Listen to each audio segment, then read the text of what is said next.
We are elated to have Dr. Ravi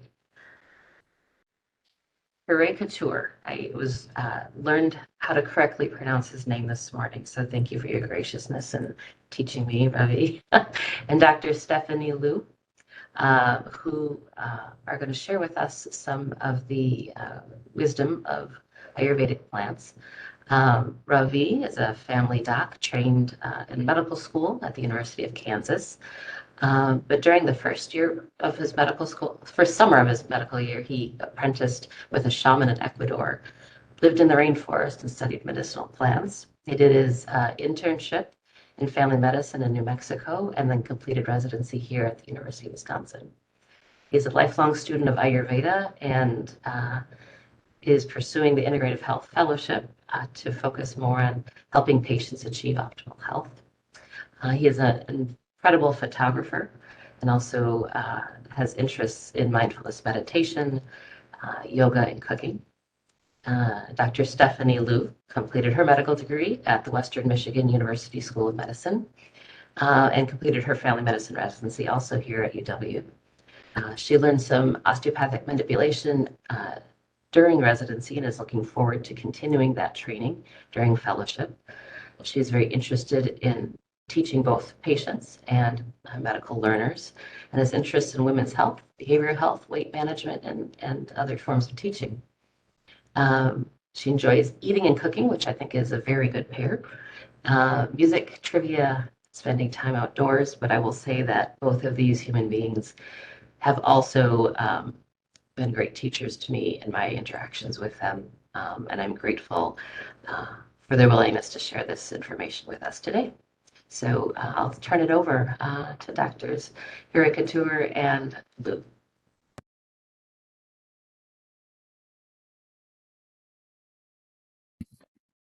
Thank you so much, Greta, for that lovely introduction. I just want to make sure everyone can see our slides here, okay? Awesome. Well, thanks so much for that introduction again. Thanks for everyone joining our presentation today on the top 5 Ayurvedic herbs and 2 ways to know them. Like Greta mentioned, my name is Stephanie Liu. I'm one of the one-year Integrative Health Fellows here at UW Madison. I'm Ravi Hirekatur. I'm a faculty and a 2nd-year fellow in Integrative Health. Ravi and Stephanie, I think maybe if we just got your, pull the microphone just a little bit closer to you, that would be helpful. We got it. We can also.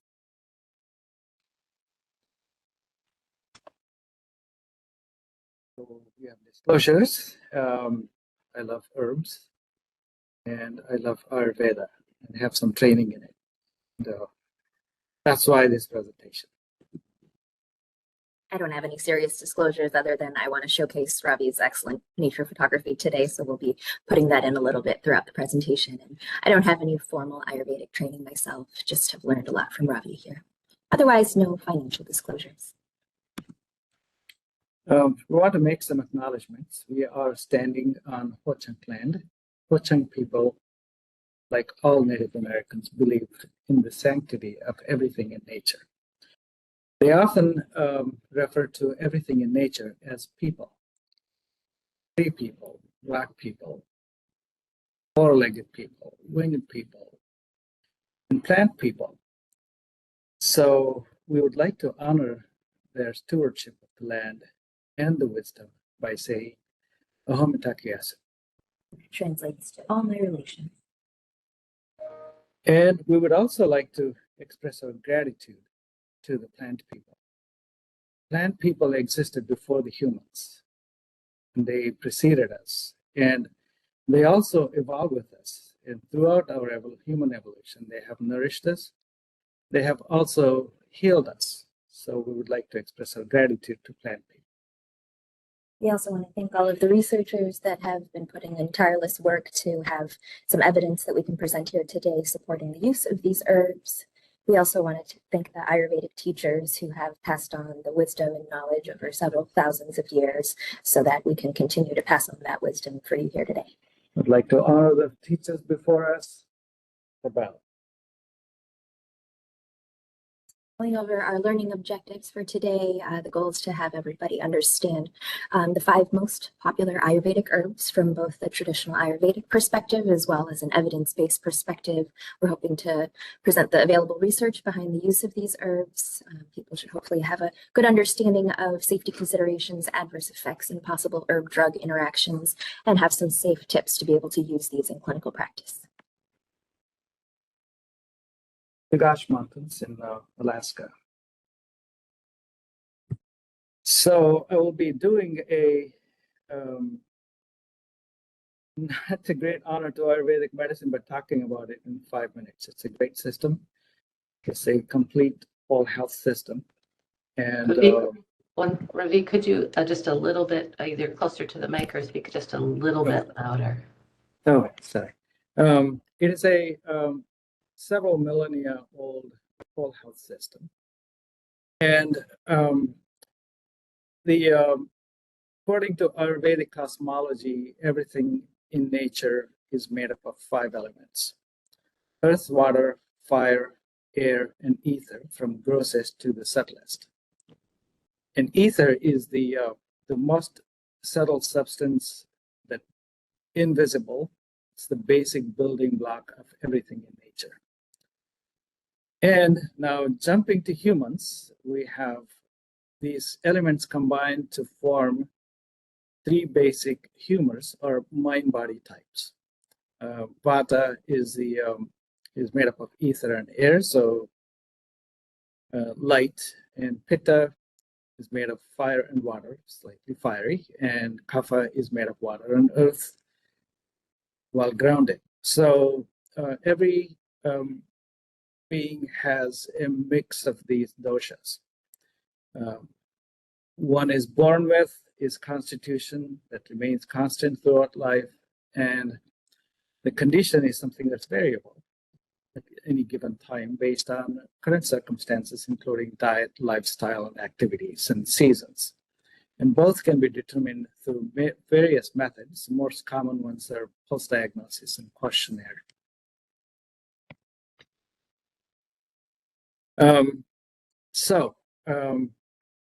The principle of Vata is movement. Everything in the body moves because of Vata. Circulation of blood, peristalsis, movement of fluids, elimination of waste. Everything is governed by Vata. The Pitta governs digestion, assimilation, and intelligence. Not only food, but everything we perceive through our sensory processes. And Kapha provides stability, is the principle of stability and lubrication. It provides structure for the body. It also provides fluids in the body, lubrication, and balance of it. And there's some attributes, a lot of attributes. I'm mentioning just a few. Vata is light, dry, mobile, and irregular, and cold and subtle. And this is based on ether and air. And Pitta is slightly oily, regular, and it's dynamic, and hot and penetrating. And Kapha attributes are heavy, oily, regular, cold, moist, slow, and dense. These are made of earth and water. And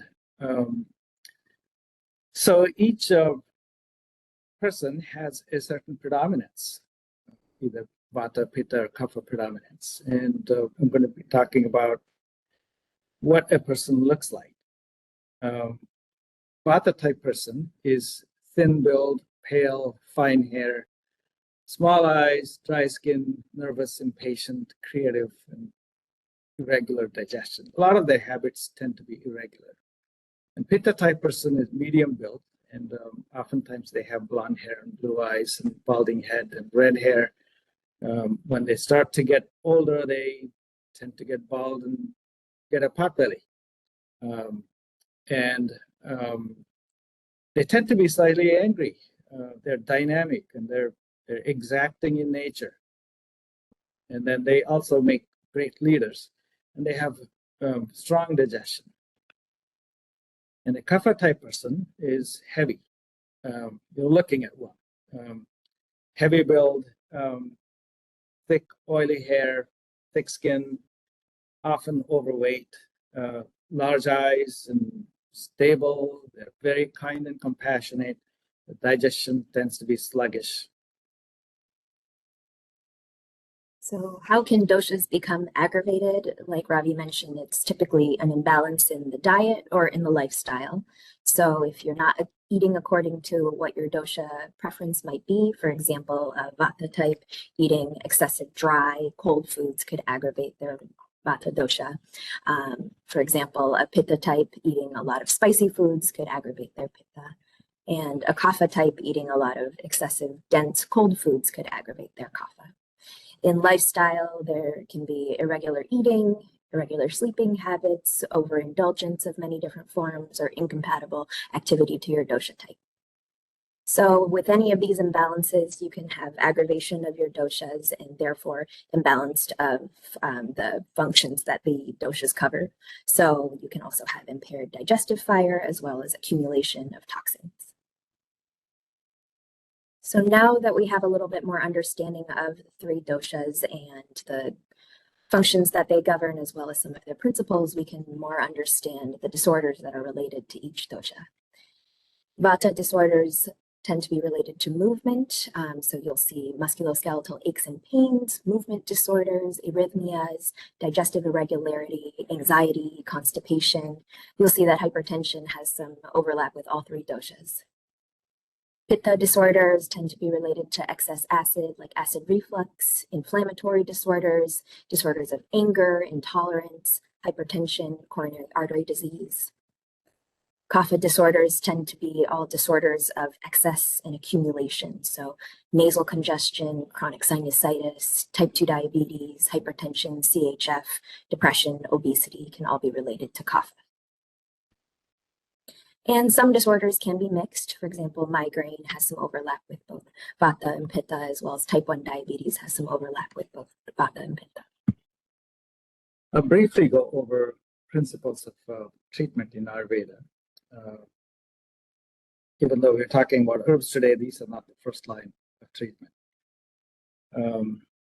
First line of treatment is to identify and remove the causative factors. That requires extensive questioning of lifestyle and their day-to-day activities, what they eat, what they do, all those things, and then remove them through lifestyle. And the second thing is to address diet and lifestyle, and also provide a regimen. And the third step is to aid digestion and decrease toxins. As we learned in the previous slide, when the doshas are out of balance, it impairs the digestive fire and also causes accumulation of toxins. So figure out a way to do that. This can be done through lifestyle, diet, and herbs. And then seasonal cleansing routines called panchakarmas. These are routines to kind of cleanse the body of the accumulated toxins. Again, just a brief mention of toxins. Toxins, these are not something amorphous. There are two types, endo and exotoxins. Endotoxins are the products of metabolism that are not eliminated or accumulated, and exotoxins that come from outside, like pesticides. And then the next one is herbs, that's what we will talk about today. That's St. John's wort flower. So, how do we evaluate herbs in Ayurveda? How do we know which herb works for who, what disorder? There are certain ways of determining that. One is the taste. The most important one is the taste. The taste. There are 6 tastes according to Ayurveda: sweet, sour, salty, bitter, pungent, and astringent. We know the first 4. Pungent is something similar to hot peppers, onions, and garlic, something that bites. And astringent is something that makes your mouth pucker. Unripe fruits, especially persimmons, and things like tannins, green tea, etc. That's the astringent taste. And then the energy of the herb, whether it's hot or cold. And then the post-digestive effect. Nowadays, one of the most important aspects of Ayurvedic treatment with herbs is that you have to taste them in the beginning to get the primary effect of it. Oftentimes, patients take pills. So then the post-digestive effect comes into effect. This is the taste that the herbs turns into after digesting it in the body. And the effect on doshas, whether it's aggravating, pacifying, or neutral. And paradoxical effects are the ones that are often unexplained by the above. And then attributes, we need to know them because we know what these attributes can affect: dry, oily, hot, cold, etc. So different tastes can affect doshas in different ways. Kind of diagram that out here. And as you can see, Vata and Kapha tend to be sort of on the opposite spectrums in terms of what tastes tend to aggravate or pacify them, while Pitta is somewhere in the middle of that spectrum.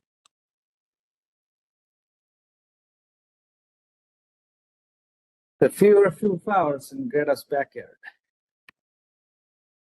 So what are the 5 Ayurvedic herbs that we'll be going through today? We'll be starting with turmeric, followed by Ashwagandha, Boswellia, Brami, and Jamina. And for all of these, the goal is to talk both from an Ayurvedic traditional perspective, as well as presenting the available evidence behind the use of them. So turmeric, one of the most popular and one of the most common, one of the most widely used of all herbs. Any given time, at least 1.2 billion people are consuming something that has turmeric in it.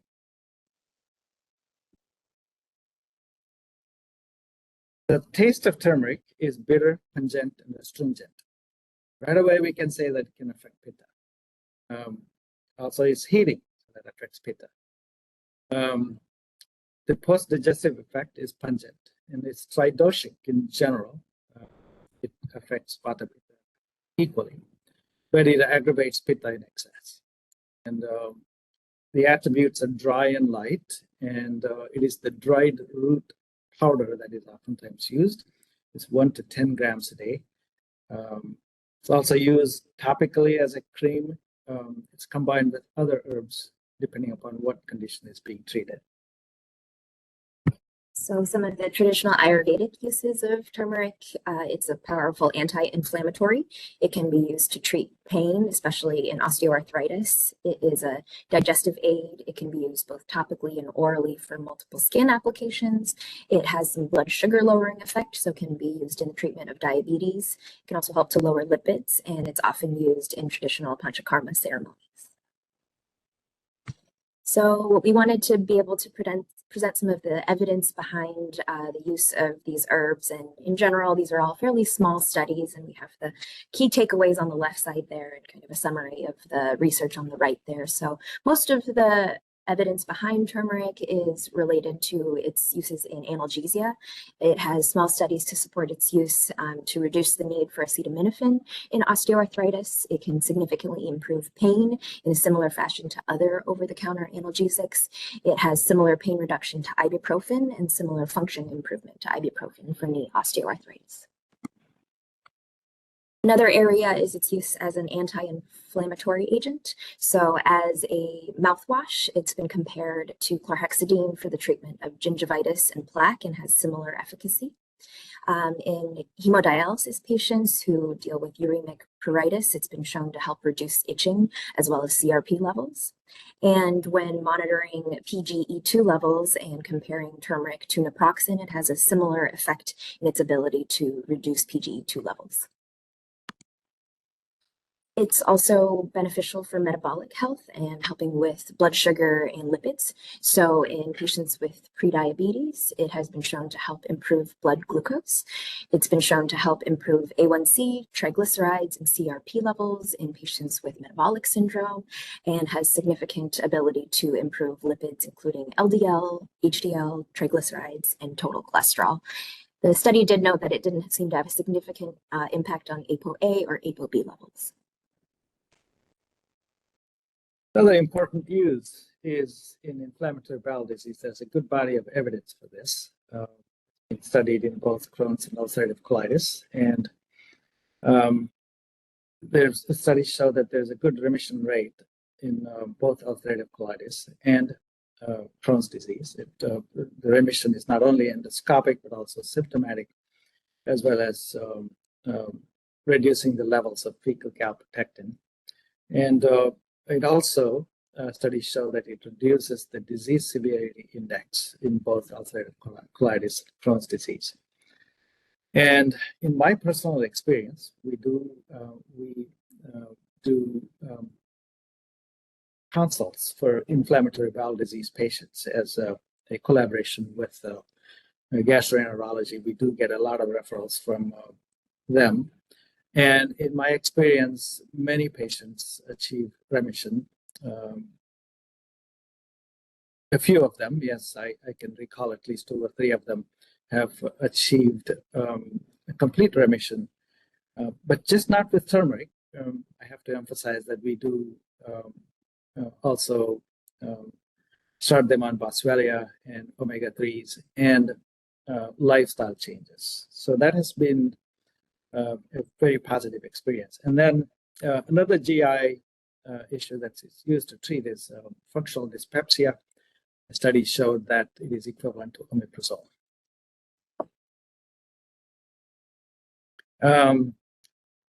Another use in India, it's for skin conditions. It's used for eczema, psoriasis, and acne. There are several studies that show the symptom improvement and serum IL-22 levels in psoriasis. It also improves scaling, inflammation, and induration in scalp psoriasis. And I'm a little disappointed to see that not a whole lot of studies on acne, because it's a big market in India, turmeric creams for acne. But there's one small study, so it may improve inflammatory acne. So we know this is a lot of new information for people and wanted to make sure there was a quick snapshot at a glance that people could take away. And I've also created a dot phrase for these. So this has already been shared with our whole department. If you're here at UW, feel free to search our smart phrase to get this information on Epic. But to review, the evidence-supported uses for turmeric are as an anti-inflammatory agent to treat pain, help reduce blood sugar and lipids, treat IBD, and possible applications in acne and psoriasis. Adverse effects to be aware of: it can cause diarrhea, constipation, yellowing of the stools, and contact dermatitis when used topically. In general, with these herbs, there's limited data in pregnancy and lactation, so would avoid these at high doses as a supplement, but turmeric is certainly fine to use as a spice in those situations. Given its immune modulating effects, you want to be cautious if somebody is on any immunosuppression or chemotherapy. It could potentially be safe with some of those drugs, but would just generally recommend avoiding it. Turmeric hasn't been shown to be hepatotoxic by itself, but combined with other hepatotoxic agents, there are some case reports to discuss possible liver injuries, so just be aware of that. And then it can potentially affect CYP metabolism, so always be looking at your drug interactions. Doses can vary from 500 milligrams twice daily up to 1,000 milligrams twice daily. In general, with these herbs, you want to start at the lowest dose and increase as tolerated. And then we should just be aware that if a patient is using it as a powder form, it's only 5% bioavailable. So the tablets versus the powder would be a little bit different. I just want to add one thing. If somebody is using it as a powder in food, turmeric requires a fat base. It should be made in oil and added some black pepper. Okay. So this is a cedar waxwing. It's arboretum in Madison. Ashwagandha, another very popular herb. Ashwagandha means scent of a horse, which implies power and energy. It's used for both. Ashwagandha is bitter, astringent, and sweet. Its energy is heating.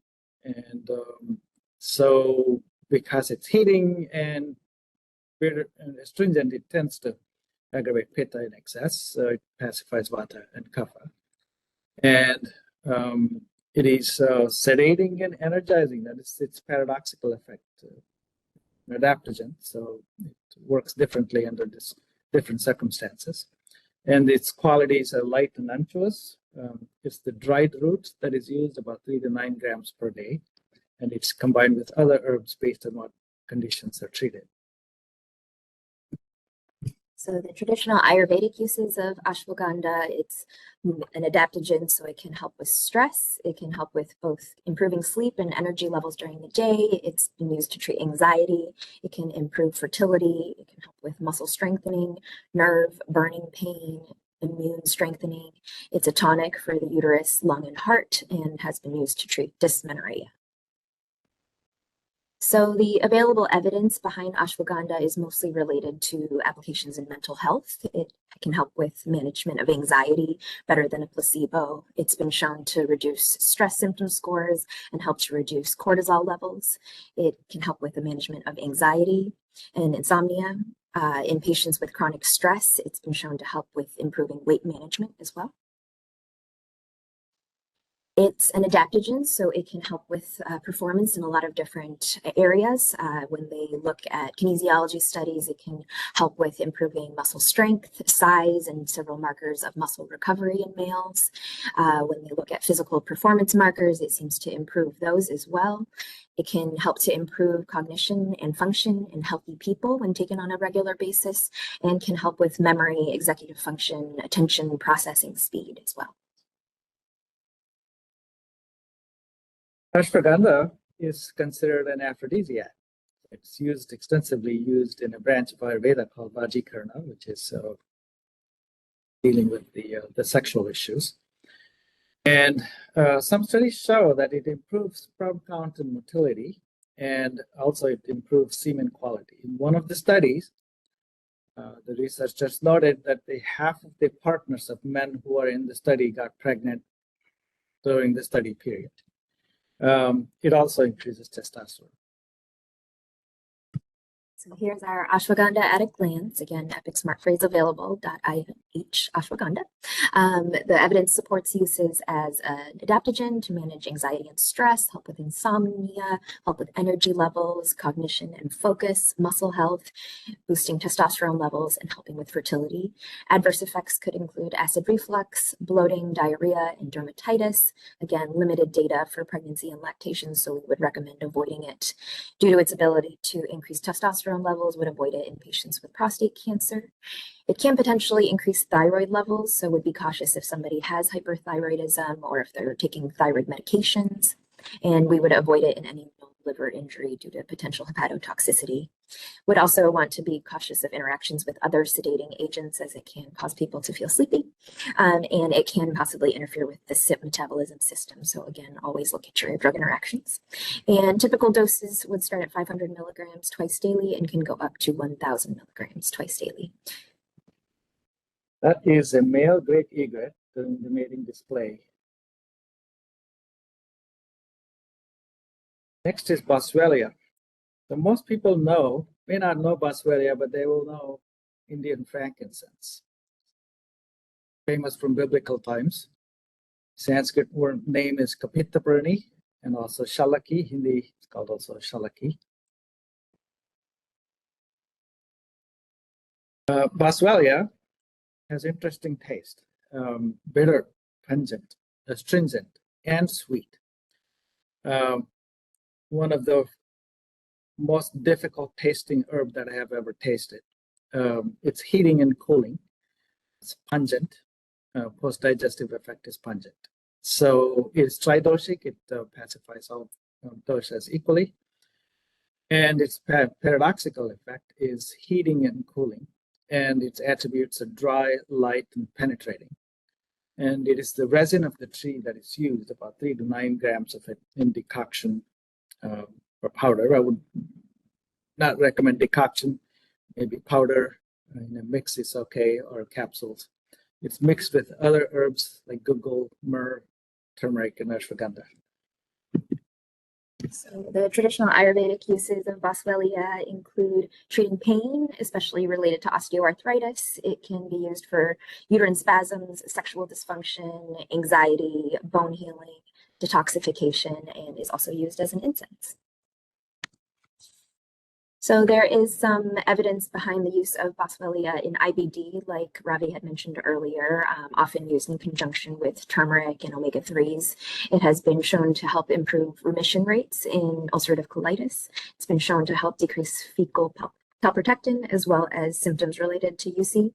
And in studies comparing it to mesalamine, it seems to be similar in its ability to treat active Crohn's disease. It's also an anti-inflammatory agent. So in studies looking at osteoarthritis, it's been shown to help improve pain and function. When taken orally for skin applications, it can help with symptoms of eczema and psoriasis. And one small older study showed that it could even help to improve peak flow rates in patients with asthma. Looking at our Boswellia at a glance, Epic Smart Phrase available.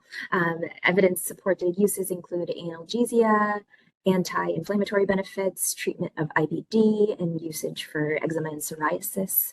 Adverse effects to be aware of: it can cause itching. Since it's kind of a sticky resin, it could potentially cause bezoars at really high doses. It can cause nausea, abdominal pain, dizziness, headache, and vertigo. Again, limited data with pregnancy and lactation, so we would recommend avoiding it. It can potentially interact with warfarin and other anticoagulants, so we would want to be aware of that. And it can be immune modulating, so would avoid that with the use of any immunosuppressants. And it can potentially modify the CYP system, so want to always look at your drug interactions. It's a spider wort in chilly spring morning in Alberta. So next is Brami. Brami, the word comes from the name Brahman, which is ultimate reality or consciousness. And one more thing about Brahmi is that there's another herb that is called Gotu Kola that is synonymously used with Brahmi. It's a Centella asiatica. Brahmi has bitter and sweet taste, and it is cooling, and the post-digestive effect is sweet. And it's a tridoshic herb. And it doesn't have any paradoxical effects. It's attributes are light and flowing. And all parts are used except the root is the powder, and also used as a topical oil, about 2 to 6 grams of powder. And it's a very popular hair oil. Brahmi oil is a pretty, it's mixed with a couple of other herbs, amla and bringaraj, for hair growth and health. The traditional Ayurvedic uses of Brahmi include helping with sleep, anxiety, mania. It helps to improve memory and cognitive function. It's a heart tonic, and it can help to rejuvenate the central nervous system. The available research behind Brahmi is mostly related to supporting cognition. So in studies in children with ADHD, it actually has similar efficacy to methylphenidate. So that's, I think, a pretty promising application there for your patients that might not tolerate a stimulant. It can help in healthy adults to improve memory, anxiety, mood, cortisol level, and cognition function. I've often seen Brahmi as an ingredient in some newer, like nootropic agents that are being marketed for boosting cognition in healthy people. They've also done studies for Brahmi in patients that have cognitive issues, such as Alzheimer's, dementia, or mild cognitive impairment, and it seems to be impactful for those patients as well. So it can help to improve memory and learning in those with mild cognitive deficits. It has been shown to improve memory and reaction time in patients with Alzheimer's, dementia, in a similar fashion to donepezil.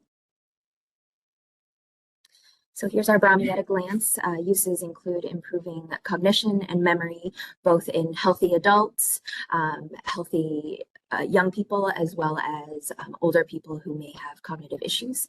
It can be used for ADHD and dementia. Adverse effects include nausea, appetite suppression, acid reflux, and dermatitis. It can potentially be hepatotoxic, so would want to avoid this with any other hepatotoxic agents, and can potentially be sedating as well. And again, avoid this in pregnancy and lactation. Doses vary from 125 milligrams a day up to 1,000 milligrams a day. the echinacea flower, one of the parts in medicine. Gymnema. So it has an interesting name, Madhunashini in Sanskrit, that means the destroyer of sweets. And Hindi name is Gurmar, again, killer of sweets. So it has a strange property we'll talk about in a few minutes. It is bitter and astringent. It is cooling, and it tends to aggravate vata but pacifies pitta. And attributes are light and dry, and it's the leaves are the ones that are used, the powdered dry leaves. It's 5 to 10 grams of powder used as a decoction or a herbal mixture. Combined with turmeric, guruchi, bitter gourd, or fenugreek, depending upon what we are treating.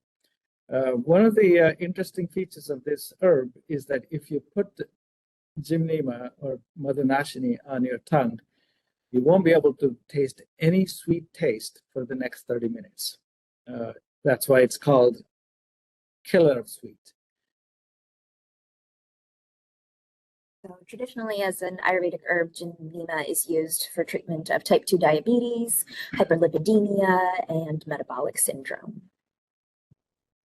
We do have some good evidence to support its use for those applications. In vivo and in vitro studies, it's been shown to help increase insulin release as well as reduce blood sugar and help with human beta cell secretion. It has promising effects to be able to lower the A1C up to 0.6 to 1% lowering in 3 months of use. It can also help to reduce triglycerides, total cholesterol, LDL. It's been studied as an adjunct to other oral antihyperglycemic drugs and seems to help further improve the A1C than the pharmaceutical drug alone.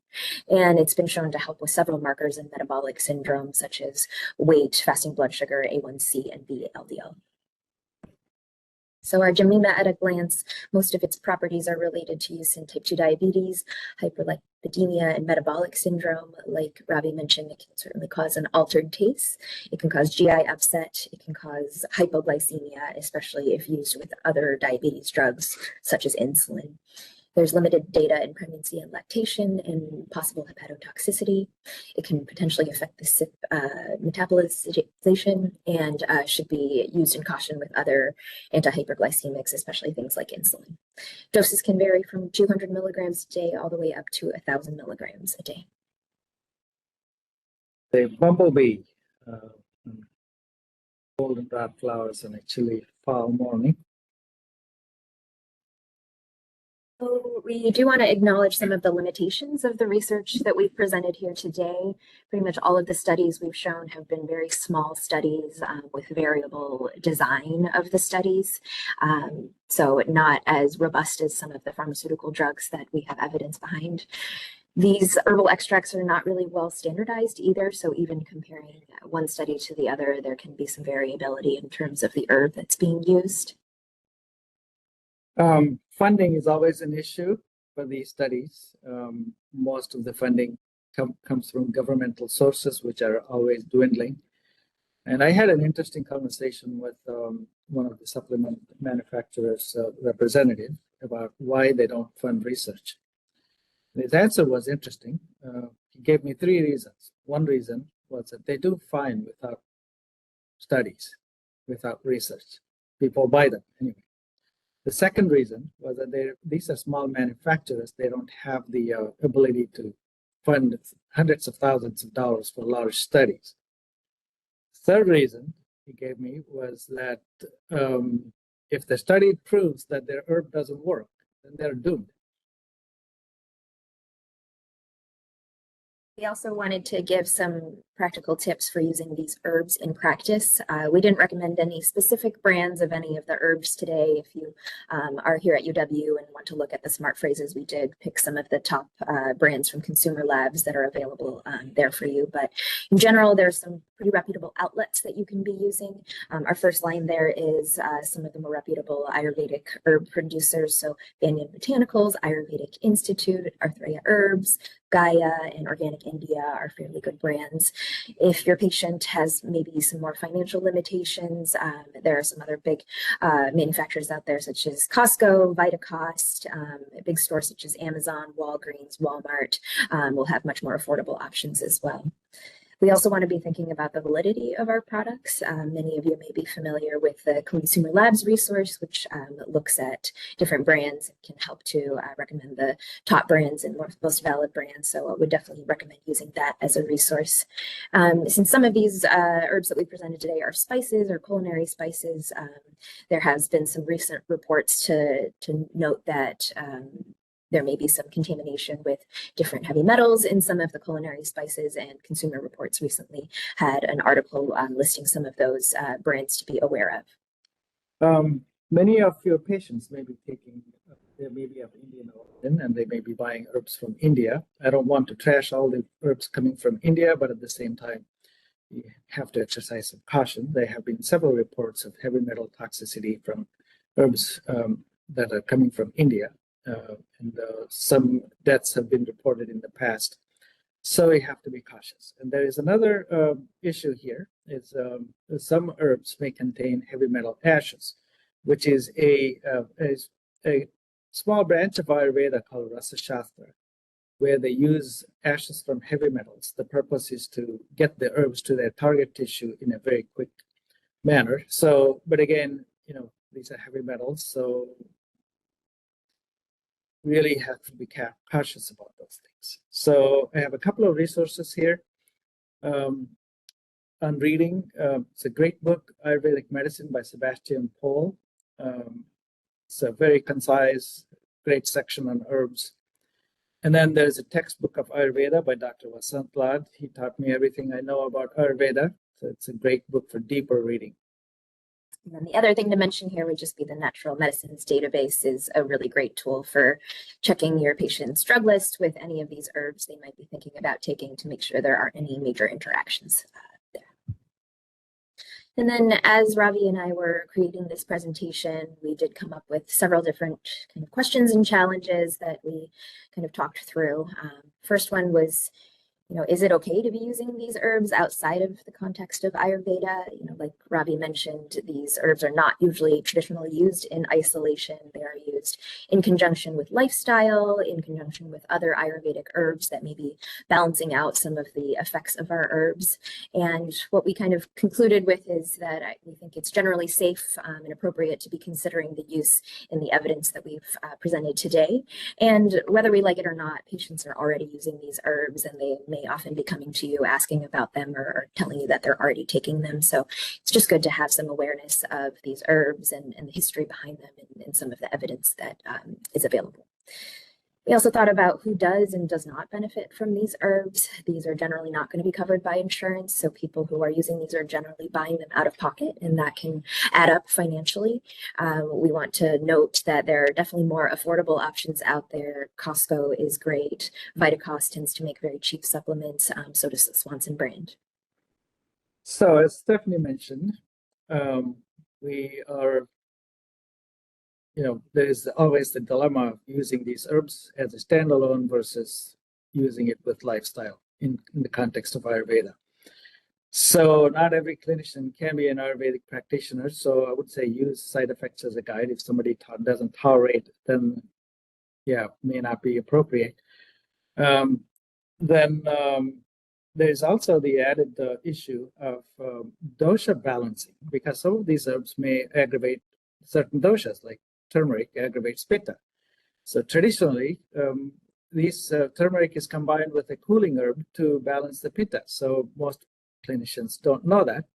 So if you have a patient for whom these herbs are working well, then maybe you can consult with an Ayurvedic practitioner that you know, or if you're within the UW system, you can always reach out to me. And there is one more issue I wanted to talk about lastly, is as integrative practitioners, we talk about whole health. And most of these studies have one question, is that what is it, that one thing that works? It is not one thing that causes disease. It is not one thing that cures disease. It is a whole host of things. We treat the patient as a whole person rather than just one thing. So there is the dilemma of using these herbs. Again, these herbs should be used with lifestyle changes, and we should also address the patient as a whole person. Look at all the aspects of their life, which Ayurveda does. So we'll leave you there. So sunrise with sunflowers at Pope Farm in Madison. This is our very long list of references. There were probably 80 studies that Ravi and I went through and narrowed it down to 47. And we just want to open up to any questions that people might have. That's monarch butterfly on milk thistle flowers.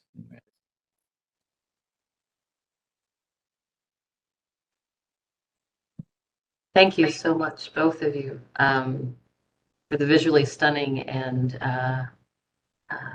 mind-stimulating presentation. That was absolutely lovely. I would encourage folks, actually, I'd love to leave that picture up. So if folks wouldn't mind entering questions into the chat, to get us started, I am sort of wondering, so the doses that you mentioned, sort of for the summary or at a glance, were those all just like crude herb? And if so, Ravi, do you, like in your experience, do you find a difference in terms of use of crude herb versus like extracts? Yeah, so all the doses that we mentioned are the extracts as they come in pills. Most of the products are sold as extracts. And a general rule that I have learned, if you're using these herbs as a powder, then I would use them as a half a teaspoon 2 to 3 times a day.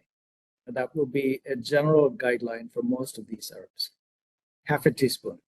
And then you can go up to a teaspoon, I would say maybe 2 to 3 times a day, but again, half a teaspoon would be adequate. And so, like a half teaspoon of a powder versus like taking it like the standardized extract. Yeah.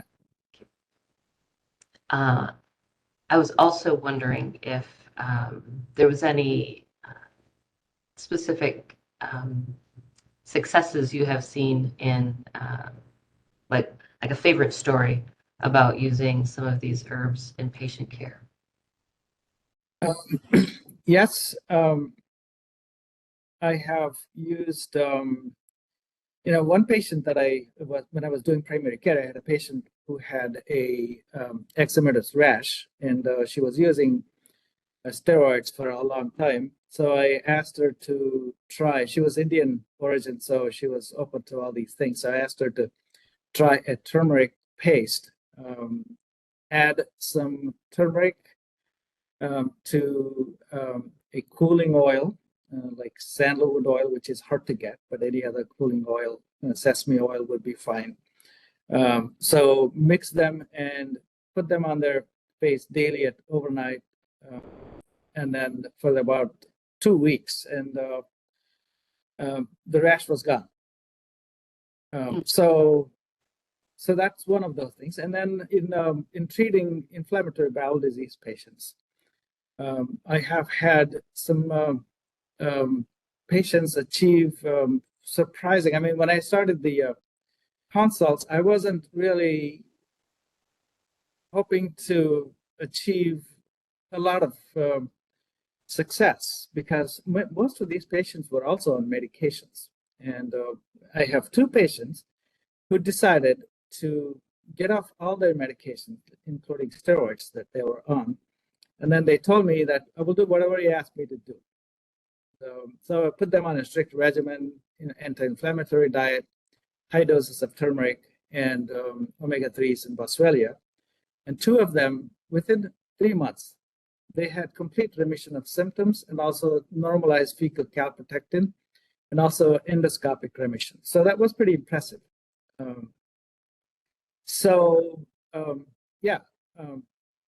We just haven't used all these. I haven't used all these herbs. Yes, I have had some patients take gymnema for diabetes and have some decent effects on their blood sugars. So yes, again, what I emphasize is lifestyle is also important. I think there was a question mentioned about using these in children and adolescents. Yeah, children and adolescents. Again, this is an area that hasn't been well studied by researchers, except Brami. Brami was studied in children from 6 to 12 years old for ADHD with some good success. So in India, these herbs are used in children. I have used it on my own children before. So instead of, I'm a big proponent of tasting the herbs. So for my kids, I have some capsules, empty capsules at home, and I put in, for example, instead of half a teaspoon, I put in quarter of a teaspoon. But again, I don't feel very comfortable telling everybody to do that. But in children, topical things work much better. For example, Brami, topical oil on the head works much better. Of course, there are Brami extracts that have been studied for ADHD. And so I have to say, I don't have a lot of experience treating children with these things. But again, that's something to look for in the future studies, because not a lot of these things have been studied on children.